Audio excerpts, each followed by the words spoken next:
এই ইয়ারের first success স্টোরির ভিডিও।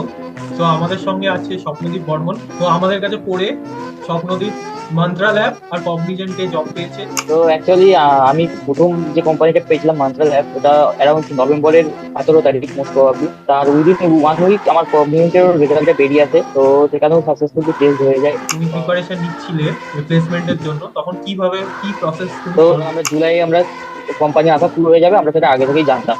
তো আমাদের সেই সেই হিসেবে আমাদের 2022-এর জানুয়ারি থেকে আমরা প্রিপারেশন স্টার্ট করে নিয়েছিলাম। হয়তো প্লেসমেন্ট পার্সপেক্টিভে তোমার কোন সাবজেক্টগুলো খুব ইম্পর্টেন্ট? অনেকেরই কোশ্চেন থাকে যে সব থেকে ইম্পর্টেন্ট প্রোগ্রামিং ল্যাঙ্গুয়েজ কোনটা। তো আমার মতে বলে যে সমস্ত প্রোগ্রামিং ল্যাঙ্গুয়েজই ইম্পর্টেন্ট, কিন্তু সেগুলো ব্যবহার হয় বিভিন্ন ডিফারেন্ট রোলে। ইন্টারভিউ যখন দেখবে যে সিভিতে আমি জাভাটা পুট করেছি, তো জাভা ডাইরেক্ট আমি যদি চাই, মানে ইন্টারভিউ যদি চাই যে জাভা নিয়ে কোশ্চেন করবো, জাভা থেকে হাজারো কোশ্চেন আছে সেখান থেকে করার। তোমার টিটিপিএস মানে টেক বস প্লেসমেন্ট সলিউশনের থেকে তুমি কেমন হেল্প পেয়েছো, আর তুমি কিরকম গাইডেন্স পেয়েছো সেই